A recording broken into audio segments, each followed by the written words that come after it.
No, my position is that looking at the reality, looking at the figures, looking at the surroundings, looking at the fact that NATO is not ready to send troops, it's obvious that there is no victory for poor Ukrainians on the battlefield.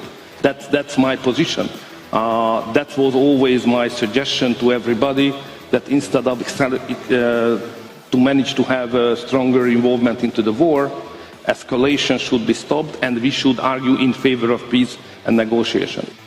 En Qatar, y mientras Orbán le pedía a Qatar la entrada y sobre todo el acceso a petróleo y el acceso a gas para intentar ser menos dependiente de Rusia, Orbán le decía a Europa lo que no quería escuchar. Y es que no va a desbloquear los 500 millones de euros para más armamento para Ucrania, porque esto tiene que acabar ya en una mesa de negociación. No acabar, no ha dicho acabar perdiendo, sino precisamente para evitar una posible derrota, que es lo que considera Orbán, el punto y final en una mesa de negociación. Eso ha sido un seísmo total en el conjunto europeo, donde desde von der Leyen hasta Borrell, que estaban ayer reunidos los ministros de Asuntos Exteriores, hasta Stoltenberg, que reaccionó diciendo eso no es así, va a ganar la guerra Ucrania y en el campo de batalla, dejando a las claras lo que la OTAN también está buscando, pone en perspectiva que estamos ante el juego del bloqueo de manera ya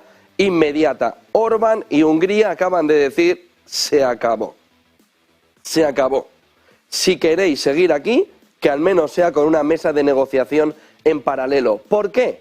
Y fíjense, porque si ahora vamos a escuchar toda la explicación que da Orbán, porque claro, lo que han hecho los medios occidentales intentando además atacar a Orbán es poner solo lo que le hemos, bueno, ellos han puesto menos todavía de lo que hemos puesto. Y lo que dice Orbán en el conjunto de la fotografía es, se lo está diciendo un vecino de Ucrania y un vecino de Rusia, que lo que quiere evitar son males mayores. Se lo está diciendo un vecino de Rusia que vivió también como los tanques de la Unión Soviética entraban en Hungría. De tal manera que si queremos exponer esta fotografía es porque sabemos cuál es el next step de la fotografía. ¿Cuál es toda la fotografía total? Miren, en la fotografía total hay una parte fundamental, porque les he dicho, contestó von der Leyen, contestó Borrell, contestó Stoltenberg. Y lo que dice, lo que contó, lo que planteó Orbán era que las tropas de la OTAN no iban a entrar en Ucrania y que si las tropas de la OTAN no iban a entrar en Ucrania no habría opción de victoria por parte de Ucrania, según lo que considera Víctor Orbán. Ojo a este dato, Reino Unido, IPC subyacente, vuelve a subir del 6,2% previo y pronosticado, haciéndole el forecast a lo que iba a suceder hoy, al 6,8%. Ojo al movimiento inflacionario.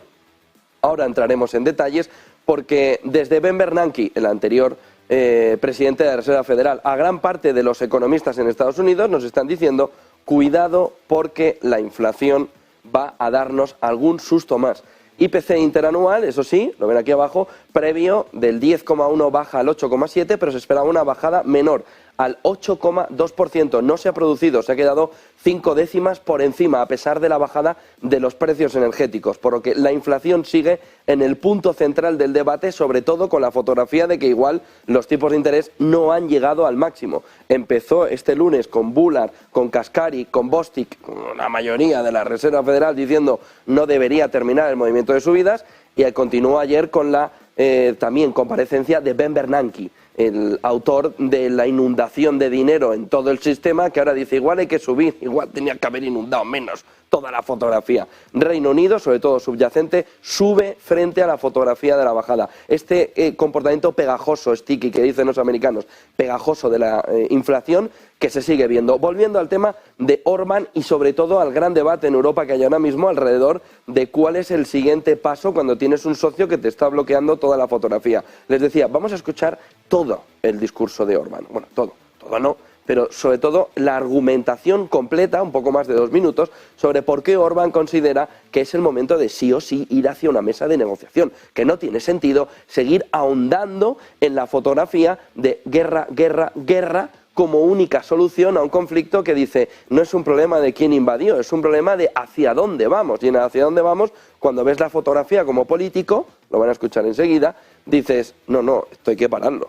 Y hay que pararlo cuanto antes, en forma de mesa de negociación de paz. Escuchen todo el argumento de Orbán en la jornada de Qatar Investment que organizó Bloomberg en la jornada de ayer y quien nos han cedido esas imágenes para que puedan ustedes también ver todo el detalle, toda la fotografía de lo que Orbán dijo de manera detallada. El mainstream ha dicho, Orbán cree que Ucrania no va a ganar la guerra. Orbán ha dicho todo esto. This war is the failure of diplomacy. It should have never happened, that war, outbreak. So, looking what's going on the front line, for us it's obvious that the battlefield solution does not work. So, whoever right and whoever not, you rightly describe the situation that Russia invaded Ukraine, but the question is not who invaded whom, the question is what will be the next morning. The next morning, the fact is that more and more people will die, and there is no chance to have a victory on neither side. So this is a war which just deprive many persons from lives without having result. Fíjense lo que ha dicho, es un problema de la diplomacia. Ahora le vuelvo a preguntar el compañero de Bloomberg, pero dice, no va a ganar ninguna de las partes. No habla solo de Ucrania, fíjense en esta parte porque dice, ninguna de las partes, va a morir mucha gente, no van a ganar. Ninguna de las dos, por lo que es mejor que vayamos al entorno de una mesa de negociación. Le pregunto ahora sobre, oiga, ustedes también han pasado esto, escúchenle. You have a neighbor who is invaded by Russia, the very country, you grew up with pictures of tanks going into Budapest. Why are you opposing the European aid? No, it's emotionally, it's tragic. So all of our heart is with the Ukrainians. We understand how much they suffer, but I'm speaking here as a politician who should save lives. So the most important thing for the international political community is to save lives, especially when you are convinced, as I do, that there is no chance to win this war. So therefore, what we should do far more energy invest into to convince everybody that the only solution is ceasefire.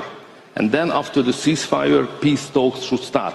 And then we could back to your point, yeah? But do you really think there is no chance of Ukraine winning? That's my point.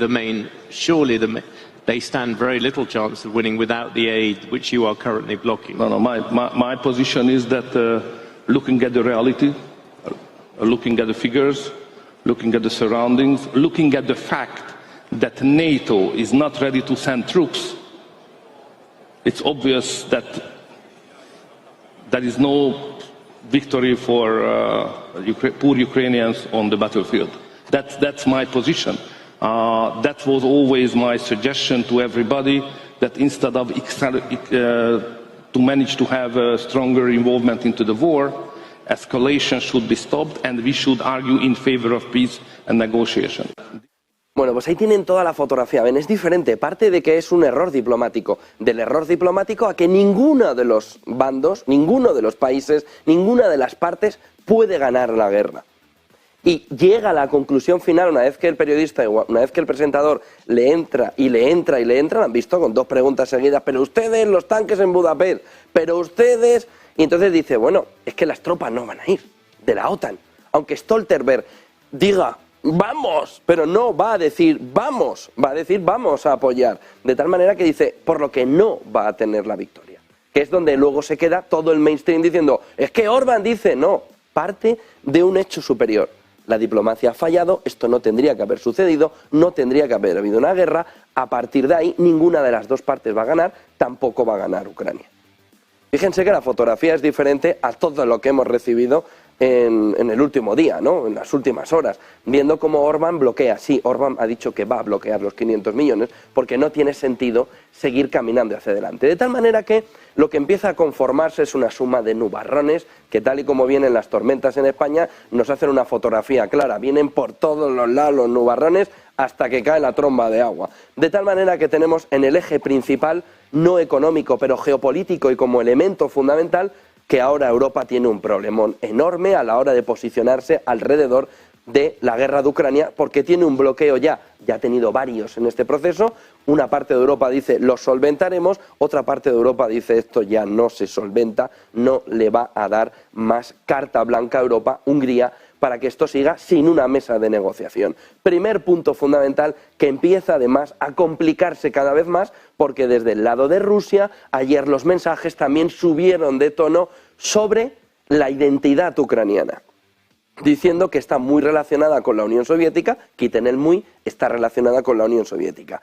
Eso, junto con que ayer vimos ya F-16 imágenes caminando literalmente, es decir, remolcados por las calles europeas, empieza el asunto a escalar en una fotografía donde Orbán dice se nos está yendo de las manos a la mesa de negociación. Fíjense que está teniendo hasta más cordura Marruecos, que en la diplomacia está apuntando ya a que tiene que haber una mesa de negociación ya en la que se intente solventar gran parte del problema geopolítico. Por lo que guerra de Ucrania sigue y va a seguir en el elemento fundamental.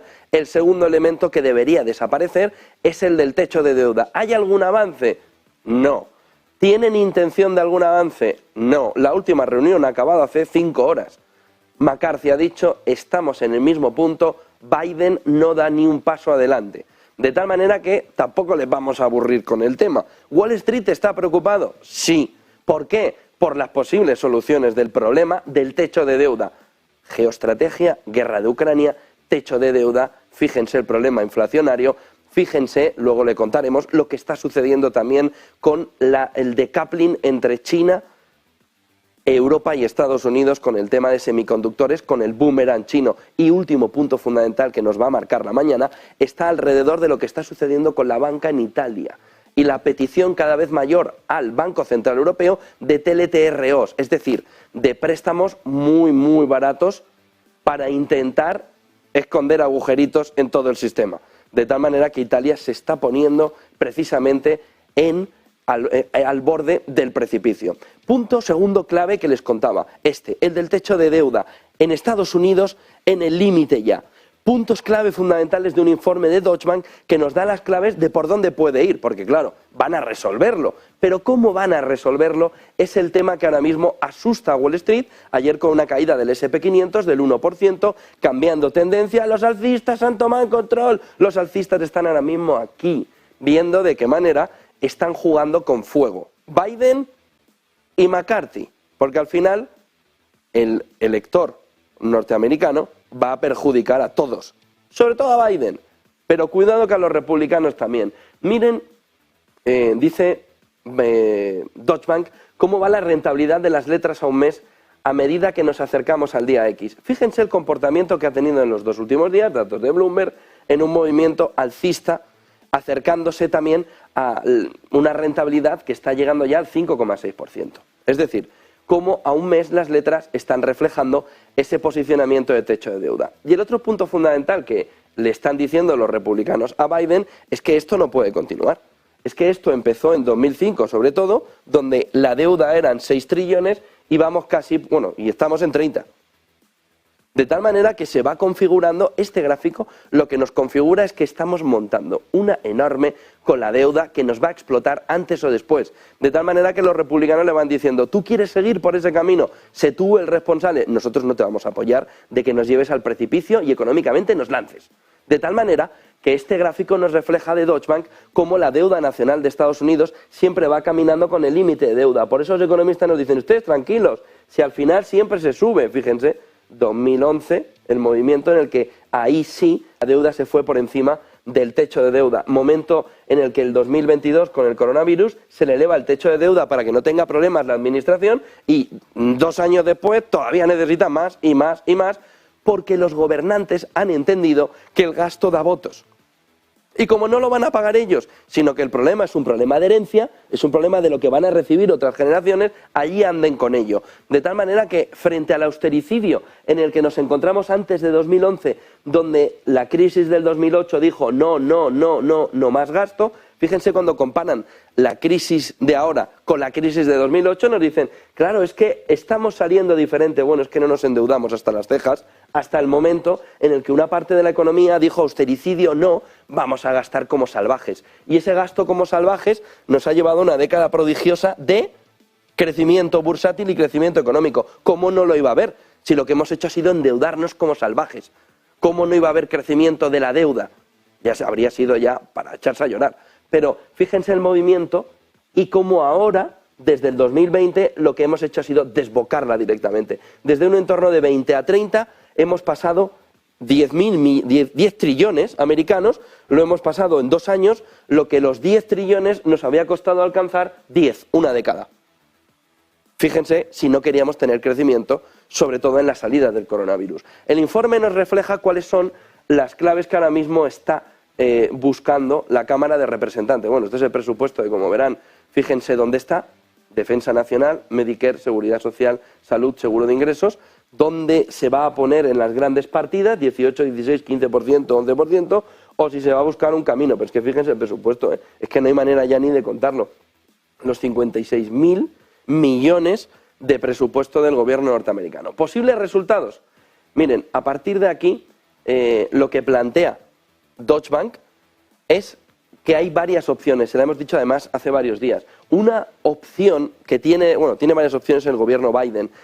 Una de ellas es buscar una patada hacia adelante de 2 meses, es decir, una financiación a corto plazo con una prórroga del techo de deuda que solo nos lleve hasta el 30 de septiembre y tenemos 2 meses más para negociar, con el compromiso de Biden de que ahora voy a negociar y no voy a hacer como desde el 1 de enero, que ha sido tomarles el pelo a todos diciendo no pienso negociar, vaya si vas a negociar, hasta el 30 de septiembre. Es decir, una pequeña financiación de la prórroga para que siga gastando Biden.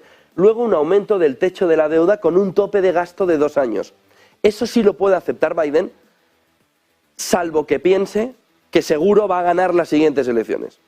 Si no las gana, le ha metido un gol al que venga, Ron DeSantis, Trump o quien sea de los republicanos. Pero si tiene el convencimiento absoluto de que va a continuar, no va a aceptar esta parte. El aumento del techo de deuda con un tipo de gasto de 2 años, una prórroga hasta el primer trimestre del 25 con un tope de gasto fijado que le dicen no te puedes pasar. Eso le ata de manos de cara a las elecciones. Si está seguro de que las va a ganar, que no creo que esté seguro, va a buscar esta opción. Lo que no parece es que la vaya a buscar. Y otra posible solución de negociación, aunque mucho menos probable, sería, dice, un aumento o ampliación del techo de deuda como propone la Limit Safe Grow Act republicana, aprobada en la Cámara de los Representantes. Es decir, te vamos dando, pero tú nos vas pidiendo y te decimos si te damos o no te damos. ¿Dónde dificulta este último punto? En la guerra de Ucrania. Hay un momento en que los republicanos ya no van a estar de acuerdo en pum, pum, pum, pum, pum, más dinero. ¿Qué pasa si fracasan las negociaciones? ¿Qué pasa si esta semana, por ejemplo, hoy no hay planificado que haya reuniones sobre el techo de deuda? Si no está planificado que haya reuniones, nos vamos acercando al 1 de junio. Si fracasan las negociaciones, están varias opciones para el gobierno Biden. La primera de ellas, una opción que se ha barajado, es la priorización de los títulos del Tesoro. Es decir, que solo paga la deuda. Es decir, a los funcionarios se les dice, a casa, no te puedo pagar, no te voy a tener trabajando sin cobrar, vete a casa y ya veremos qué sucede. ¿Eso qué le da? Una caída del consumo descomunal a Estados Unidos. ¿Cuál es el otro punto que podría mirar el gobierno norteamericano? Imagínense que no quieren mandar a la gente a casa porque no es electoral, sino que incumples alguna parte, algún pago del Tesoro negociando de Estados Unidos. Pues cabría suponer que esos valores vencidos pero no pagados podrían seguir circulando en una liquidación de la Reserva Federal. La Reserva Federal está obligada a no financiar al gobierno. Así se constituyó desde el principio, con lo que no es tan sencillo que esos valores vayan a la Reserva Federal. Y el último punto fundamental, que es el que probablemente cogiera Biden, para ser histórico ya definitivamente, es aplicar la enmienda 14 de la Constitución de Estados Unidos, que es una acción unilateral, sin precedentes, pero que sería un precedente en el que los demócratas ya no podrían volver a abrir esta boca en mía. ¿Por qué? Porque establece que la deuda federal no va a ser cuestionada, lo que daría lugar a que Biden ordenara el reembolso de las deudas independientemente del límite de deuda. Se pueden imaginar que esto es el sueño de todo gobernante. Vamos, es lo que tienen en todos los sitios menos en Estados Unidos, que es que el presidente hace lo que le da la gana. Oiga, ¿pagamos la deuda por las renovables en España? Que tenemos congeladas las cuentas en el Instituto Cervantes. No, no apetece. O sí, pero lo haces tú. ¿De quién pertenece la fiscalía? ¿De quién pertenece ¿A quién pertenece el dinero? Al presidente. Miren, es verdad que el discurso va por no hay problema, va a llegar a un acuerdo. Pero hasta que llegue el acuerdo, esto puede ser una montaña rusa espectacular, bajista, que dé un dolor mayor al bolsillo del inversor. Sobre todo porque hay muy pocas manos en el mercado. Ayer caída del 1%, esta mañana los futuros en Europa cayendo en el entorno de medio punto porcentual. Lo veremos luego. Vayamos a otro tema que nos está estallando. Poco a poco. Hay varios temas que ya están, lo que pasa es que son mucho más pequeñitos que los temas grandes. Geopolítica, guerra de Ucrania, fíjense Orbán, fotografía del techo de deuda, es que la explosión de la deuda nos lleva a una crisis de deuda descomunal. ¿Hacia dónde va la crisis de deuda? Bueno, va sobre todo hacia Europa, ¿eh? Cuidado, Europa, con el movimiento de un problema de techo de deuda en Estados Unidos donde se deje de pagar, porque Italia, España y Grecia ya están en el foco del inversor. Y ahora se lo explicamos. Antes, fíjense porque el 30-31 de mayo hay una reunión entre Estados Unidos y Europa sobre el Consejo de Comercio y Tecnología. Y ustedes dirán, ¿y esto qué es? Es una reunión en la que Estados Unidos y Europa mira cómo tiene que afrontar ambos entornos económicos los diferentes desafíos. Eso en sí, dice, bueno, qué bonito, es gracioso el tema. El problema es ahora, donde hemos visto Macron hace 2 días diciendo China, te devuelvo el boomerang, tú chips, go home, y resulta que en todo el planteamiento inicial nos aparece esta frase. Para evitar que el capital, estamos hablando de Estados Unidos y Europa conjuntamente escribiendo esto, para evitar que el capital, la experiencia y el conocimiento de nuestras empresas apoyen capital, experiencia y conocimiento de nuestras empresas, apoyen los avances tecnológicos de los rivales estratégicos de maneras que amenacen nuestra seguridad nacional, vamos a cortar todo el compartir del conocimiento. Vamos, esta es la frase lapidaria del final de una época. La época se ha llamado globalización. Ha conllevado un aumento del comercio internacional, ha conllevado un compartir, sobre todo conocimiento entre todo el mundo, de todo el mundo en todos los países, para una mejora de sobre todo toda la tecnología, la ciencia, el progreso que nos dice sobre todo la izquierda. Todo ese movimiento está a punto de terminar. 30 y 31 de mayo, Europa y Estados Unidos, sobre la base de esta frase, va a poner la piedra de la desglobalización, del decoupling, como modelo fundamental de que ahora mismo tenemos que dividir la economía, el conocimiento, la tecnología, el progreso en dos. Allá tú, allá yo. ¿Cuál es el problema del boomerang de esta frase? Lo que puede hacer China. Oiga, para evitar que el capital, la experiencia y el conocimiento de nuestras empresas, transición energética, paneles solares, energía eólica, para evitar, estamos hablando ahora desde el lado chino, para evitar que todo esto, y ahora ya metemos a alguien más en el bloque, para evitar que nuestro petróleo, nuestra energía, nuestro gas natural apoyen los avances tecnológicos de los rivales estratégicos, se nos está dividiendo el mundo en dos. ¿Qué significa eso desde el punto de vista del inversor? Un desastre y oportunidades.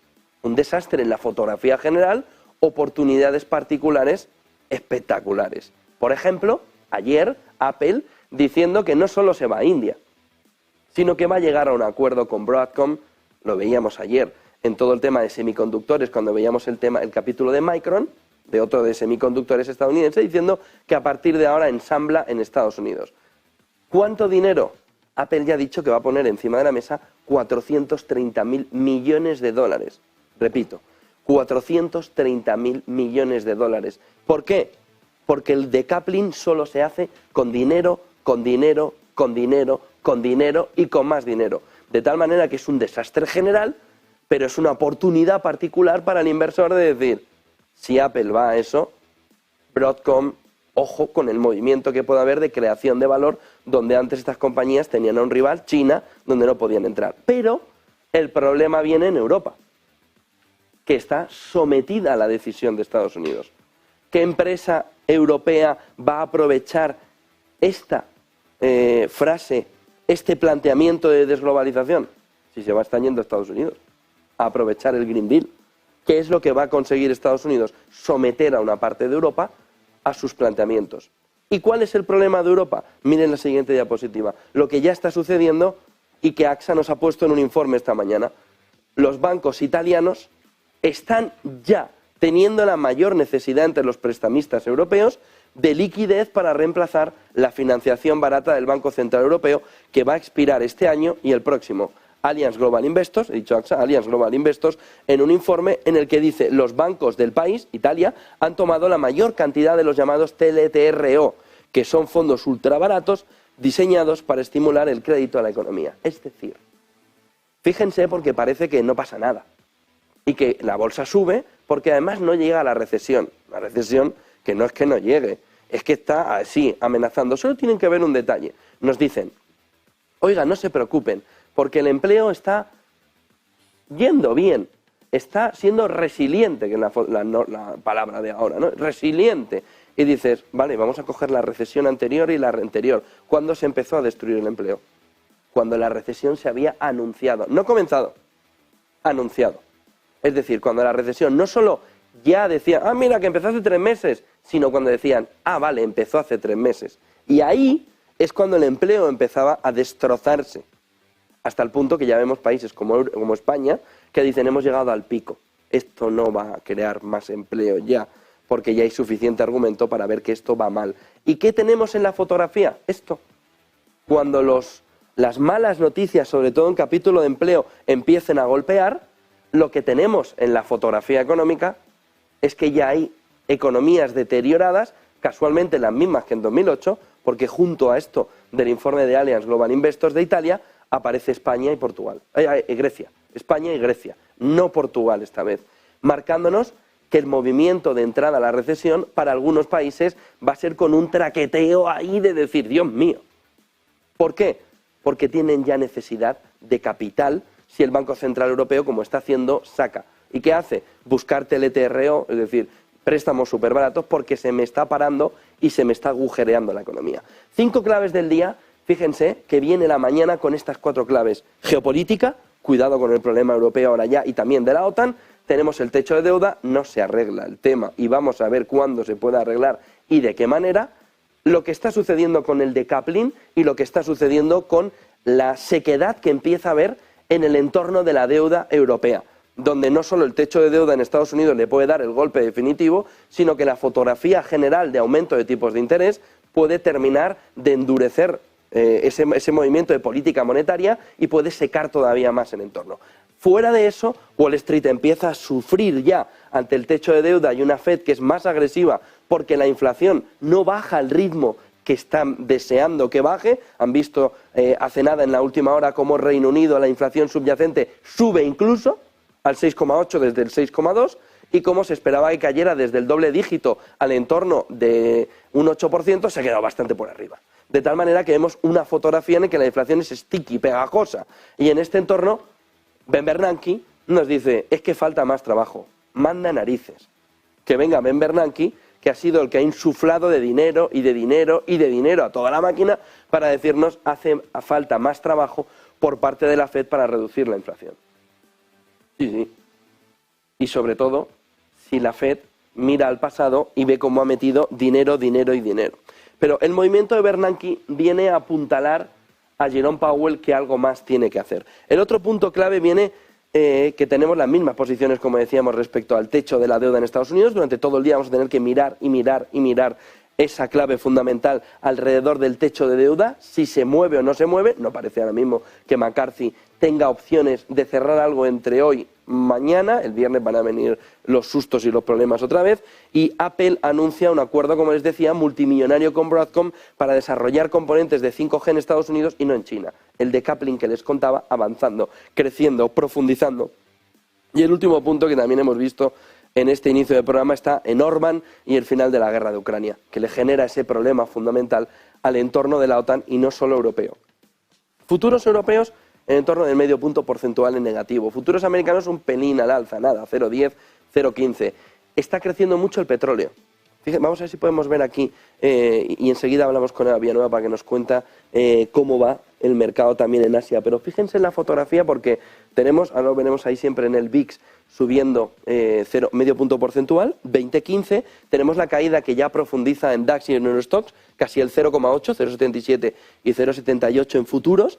Tenemos el movimiento ya negativo del SP500, menos 0,05, menos 0,03, menos 0,5, es decir, esto se empieza a recalentar importante. Ya estamos en 4.156, por debajo de los 4.200. Tenemos el petróleo calentando más la fotografía, 77,61, 1% de subida, 1,18 el West Texas hasta 73, 77. Y vemos cómo todo se va calentando. Por ejemplo, el gas natural, subida del 8% esta mañana.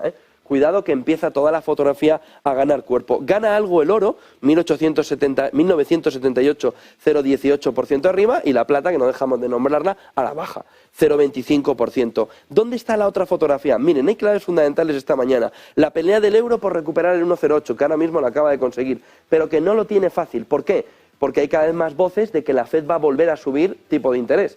Y eso está fuera de la fotografía que estaba viendo el inversor. Ese 1,0802, esa subida del 0,09, ahora mismo es un espejismo alrededor de un dólar que se está fortaleciendo al lado del techo de deuda. 103,32, aunque hoy caída del 0,06 a estas horas. Y la libra 1,2450, con lo que tenemos sobrecalentamiento y cuidado, cinturón de seguridad además en Europa. 8:31 de la mañana, Eva Villanueva, desde el lado asiático, cómo ha venido la fotografía. Viene también con los ecos de las caídas en Wall Street. Buenos días. Muy buenos días. Pues sí, sobre todo si lo miramos en la plaza de Tokio, el índice Nikkei siempre sigue la estela del principal mercado del mundo, de Wall Street. Y hoy hemos visto cómo además acumula 2 jornadas consecutivas de caídas, que además vienen esos máximos que le hacían superar los 33.000. Vemos ahora mismo al índice Nikkei en los 30.682, en una jornada en la que estamos diciendo son 2 jornadas de corrección, mirando por supuesto a lo que son esas tensiones después de máximos de 33 años que le llevaban a esos 30.000 que ha ido superando. 30.682, lo que marca el principal selectivo de la bolsa de Tokio. Y si miramos a alguno de sus protagonistas, la Sertec, que sea título que aglutina el mayor volumen de negociación, crece casi un 4%. Advantes, sin embargo, el sector tecnológico vemos también presión, 0,21%. En una jornada de recuperación del petróleo también, INPEX arriba casi 3 puntos porcentuales, y la tecnológica SoftBank que cede el 2,30%. Todo esto mientras, si miramos a China, por supuesto, y en medio de esa batalla tecnológica con Estados Unidos, vemos también ese comportamiento. El Hansen de Hong Kong pierde el 1,25%, mientras que el tecnológico se deja algo más del 1,34%. Entre los protagonistas que alimentan la crónica en China esta mañana tenemos las caídas de Alibaba, después de que se le haya impuesto a una unidad del gigante electrónico a pagar a NetEase 7.200 millones por la violación de derechos de autor de un juego, 2%. Es lo que pierde hasta ahora los títulos del grupo. Tencent abajo el 0,45%, y vemos como entre los títulos protagonistas Baidu hoy corrige 1,47% a la baja. Shanghái, por su parte, 0,88% de retroceso, y si miramos a lo que está pasando con otros índices asiáticos, saltamos a Taiwán, 0,94%. Es lo que se deja hasta ahora el TSMC, el fabricante de semiconductores, y el índice de Taiwán que sube con fuerza. Nos vamos a quedar con esto, con TSMC, es el que terminamos. Aquí es el tiempo real de estos mercados, que todavía no cierra en algunas plazas asiáticas, pero que en Japón se ha dado con 2 jornadas consecutivas de corrección. Gracias, Eva Villanueva. Vamos a tener una jornada movidita, sobre todo en torno al techo de deuda. Europa viene con un calentón importante a la baja, en el torno del 0,8%. Quedan apenas 27 minutos, media hora, para que abra las plazas europeas prácticamente, y vamos a ver cómo abren en un entorno en el que el endurecimiento de la política monetaria, en este gráfico de Charlie Benello, se puede ver muy bien dónde estamos. Fíjense, porque es verdad que aunque es la recesión más anunciada, bueno, porque no nos acordamos de la anterior, nos está marcando que todavía queda algo que se llama endurecimiento por culpa de toda la cantidad de dinero que hemos tenido. El endurecimiento de la política monetaria y sobre todo de las condiciones crediticias no daña tanto a la economía porque hay mucho dinero embalsado de la última década en la que tiraban el dinero y la gente iba por la calle y lo iba cogiendo, en forma de Cayenne en el banco, de préstamo hipotecario a tipo cero, etcétera, etcétera. Pero fíjense porque en este gráfico de Charlie Vilelo lo que se ve es que el movimiento de pico del endurecimiento de las condiciones crediticias no va precisamente en la fase inicial, sino en la fase final. Es decir, que ahora mismo estamos en un entorno del 46%, pero la fase final del endurecimiento monetario suele estar en el entorno del 80%, pero la entrada a la recesión no suele ser tan alta. ¿Qué es lo que nos estaría diciendo el gráfico de Charlie Vilelo? Que nos viene una descomunal. Es decir, si no hemos ni entrado en recesión y ya tenemos unas condiciones crediticias muy dañinas y aún así por el dinero embalsado, venga más dinero y venga más dinero en ese entorno, ¿qué es lo que sucede? Que cuando entremos en el movimiento de recesión, el endurecimiento de la política monetaria va a ser todavía más salvaje. Nos va a llevar a una recesión más profunda porque partimos de un punto en el que para entrar en la recesión y tirar la inflación, venga a golpear a la economía y cuando ya terminas de golpear, pero claro, le has dejado a la economía ya, que ya no puede más, está ahí mirándole como déjalo ya, venga. En ese déjalo ya, venga, es donde la recesión ya viene, pero en forma de caballo aplastándote. De tal manera que nos está marcando, estamos entrando muy tarde en la recesión. Fíjense en el argumento, estamos entrando muy tarde en la recesión. Si ya hubiéramos entrado en la recesión, habría esperanza de que fuera más suave. Cuanto más tardemos en llegar, más va a ser el destrozo que se produzca en el conjunto de la economía. Miren el siguiente gráfico que nos marca también esta mañana de qué manera se está viendo el outperform, el movimiento de mejora del SP500 que está en niveles de 1999. Es decir, esto se está sobrecalentando hasta el punto de una explosión descomunal. ¿Por qué? Paciencia. El inversor está diciendo paciencia. Vamos a ver, para entrar. De tal manera que se nos está sobrecalentando, sobre todo en el mercado, el outperforming del SP500 hasta el nivel de 1999. Miren el siguiente gráfico que nos marca también esta mañana cómo está el Treasury de 3 meses, 5,40. Dice, no, oiga, ampliamos un poquito la duración de la inversión en renta fija y de ¿para qué? 3 meses, 5,40, a jugar.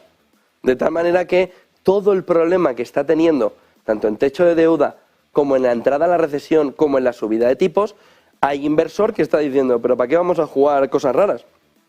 Entendido por cosas raras la renta variable, Fíjense, no, renta fija, corta duración, engancha bien ahí un buen tipo de interés que ya está en 3 meses en el 5,40. ¿Qué nivel había así? 2001. ¿Qué pasó en 2001? ¿Qué pasó en un nivel parecido, 2008? No, es que hemos inventado la rueda. Lo que nos están queriendo decir nuestros políticos y los presidentes de los bancos centrales, que ya podían estar calladitos, sobre todo después de ver cómo supuestamente habían manipulado el Euribor y el Libor los bancos centrales con las entidades financieras. Lo vieron en la jornada de ayer, cómo la gran prensa anglosajona ponía a los anteriores dirigentes, anteriores de los bancos centrales frente al espejo de, oiga, ustedes aquí entraron a manipular el Libor y el Euribor de una manera grosera. Pues en ese entorno lo que nos están queriendo decir ahora es, hemos inventado la rueda. Es decir, estamos aquí, pero no vamos a acabar aquí. Porque es que lo hacemos tan bien que estamos aquí y acabaremos, en este tema de rentabilidades, acabaremos aquí bajando de una manera tan suavecita, que recuerda mucho a cuando hace 1 año y medio a la gente se la engañó, tomándole el pelo de una manera grosera por parte de los bancos centrales, diciéndole la inflación va a ser pasajera. Porque piensen ustedes en la fotografía de hace 1 año y medio y entonces ahora ustedes dicen, oiga, ¿cómo puede haber gente todavía en hipoteca variable si hace 1 año y medio los tipos estaban prácticamente en cero o por un 1% podías tener una hipoteca tipo fijo para el resto de tu vida? ¿Por qué se tomó una decisión económica errónea? Miren, se tomó una decisión económica errónea por parte de muchos actores microeconómicos de la fotografía económica mundial porque los bancos centrales les tomaron el pelo. Les dijeron de una manera muy clara que todo iba a ser pasajero, que no había problema, que la inflación tal como había venido se iba a ir y que no se preocuparan. en lo que ha sido el gran engaño de los últimos 2 años, año y medio, que era una inflación que iba subiendo y unos bancos que le decían a los bancos centrales: frena el mensaje que se me van a fijo, frena el mensaje que se me van las hipotecas a fijo, di pasajero, pasajero, pasajero, pasajero. ¿Y se acuerdan? No pasa nada, para de repente decirnos: uy, uy, uy, uy, uy, uy, uy, uy, uy, uy, se nos ha ido de la mano la inflación cuando ya los tipos estaban en el 2 y pico la fija. De tal manera que ahora volvemos a estar en hemos inventado la rueda, los bancos centrales. Hemos inventado la rueda. No pasa nada, aunque esto ya sucedió en 2001, aunque esto ya sucedió en 2008, ahora hemos inventado la rueda. Miren el siguiente gráfico, no se dejen tomar el pelo, que ya no lo hemos dejado en los últimos 2 años con los bancos centrales. El otro punto fundamental viene lo que está sucediendo alrededor del crédito al consumo y del crédito de empresas. El crédito al consumo, en este gráfico de ASR, de Refinity Data Stream, nos está marcando de qué manera está desplomándose el crédito al consumo en Estados Unidos, mirando cómo en los estándares están cayendo. No está cayendo la fotografía de préstamos, sobre todo en tarjetas de crédito, pero la petición de préstamos sí está desplomándose al entorno del 5%. Está marcando desinflación. Miren el siguiente gráfico, porque nos marca lo mismo, pero en empresas. Fíjense, porque el movimiento nos está marcando, no sé si es este, pero no, no es este. Este es el de claiming. Bueno, les cuento yo si no el de empresas. El de empresas nos está marcando también un camino. No, este no es. Nos está marcando un camino de cómo, igual que en consumo, en el capítulo de empresas también está desplomándose, porque las empresas dicen: no marco el movimiento o no marco el movimiento de cómo tengo que hacer más petición, de cómo tengo que hacer el movimiento de petición. Entramos en este gráfico, pero tanto empresas como consumidor están desplomando ahora mismo las peticiones. Miren este siguiente gráfico, este que tenemos aquí, que nos está marcando de Lishot cómo el movimiento está marcándonos la continuidad, la continua petición consistente yendo a la recesión. Vamos a centrarnos. Miren, el porcentaje de estados en Estados Unidos que están haciendo una mayor petición, sobre todo en el capítulo de peticiones de empleo. Cómo va subiendo, cómo va marcando el camino hacia la recesión. Es decir, tenemos un buen dato de empleo, una parte de ese dato de empleo se ha estado manipulando diciendo: la revisamos, la revisamos, la revisamos, eso se lo hemos contado, y ahora lo que vemos es que aún así ya está el movimiento alcista en capítulo de peticiones de empleo. Ya no hay casar tan fácil entre el lado de la oferta y de la demanda de empleo. Miren el siguiente gráfico que nos marca la manera... este era el gráfico que yo les decía. Miren, este gráfico viene alineado con el gráfico que les decía antes del consumo, del consumidor, ahora viene con el lado de la empresa. Este gráfico se remonta a la década de 1960, esta parte de la derecha mía, que nos estaría marcando cómo el credit crunch para el consumidor se está poniendo realmente difícil y dificultando también a la empresa. Fíjense el movimiento del leading indicator que nos está marcando menos 20. Camino de una recesión que marca por el lado del crédito al consumo que la situación está altamente complicada. Si miramos además el composite, ese movimiento también de loan, de préstamo, nos estaría marcando una caída también llamativa en torno del 20%. De tal manera que tenemos en la fotografía ahora mismo lo que está sucediendo en una descompresión de crédito o de credit crunch que va a afectar sobre todo a la base de la economía. Miren el siguiente gráfico que nos marca también esta mañana la gran sorpresa que en 2022 fue la resiliencia de la fábrica alemana frente a un enorme shock energético. Varios factores, como la recuperación de automóviles, las cadenas de suministros, amortiguaron 2022. Pero esto fue temporal. El PMI manufacturero de Alemania, y eso lo veremos también en Europa y lo vemos también en Estados Unidos, está cayendo a los niveles de la recesión cuando en 2019 veíamos que íbamos a una recesión.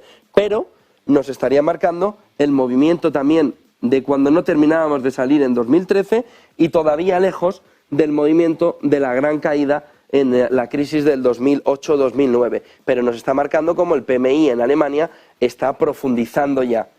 Lo que pasa es que nos está haciendo decoupling con servicios. Las manufacturas mal, los servicios están aguantando bastante bien. Miren el siguiente gráfico que ahonda un poco en esta fotografía, este es en Estados Unidos, de cómo por un lado el composite nos está marcando un camino negativo, pero el empleo y las manufacturas siguen subiendo gracias sobre todo al movimiento que va dando servicios, pero nos está marcando decoupling entre la encuesta alrededor del empleo y la encuesta alrededor de las manufacturas, que es cómo hay todavía percepción de escasez de empleo en el mercado, pero el comportamiento ya es negativo. Miren el siguiente gráfico que nos marca el PMI Composite en Estados Unidos, marcando algo de recuperación gracias a servicios, no a manufacturas.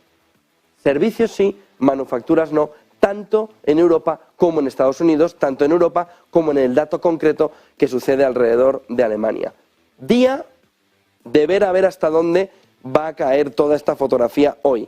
Viene con mucha caída Europa en el entorno del 0,8, problema en el entorno de la guerra de Ucrania por Orbán, por Hungría y por cómo se puede bloquear ya la fotografía en el entorno de Europa y la ayuda a la guerra de Ucrania. Viene el día también con el techo de deuda, viene el día con esa fotografía que le hemos expresado en la pelea, en el boomerang de sanciones tecnológicas China frente a Estados Unidos y Europa, ahora volviendo a contrarrestar Europa con el movimiento de Apple diciendo voy a invertir aquí y no en China, y viene el día con la presión que empieza a haber de deuda alrededor de Europa y con la petición sobre todo de TLTROs, de préstamos hiperbaratos por parte de la banca italiana que empieza a secarse. 8:45 de la mañana, titulares del día.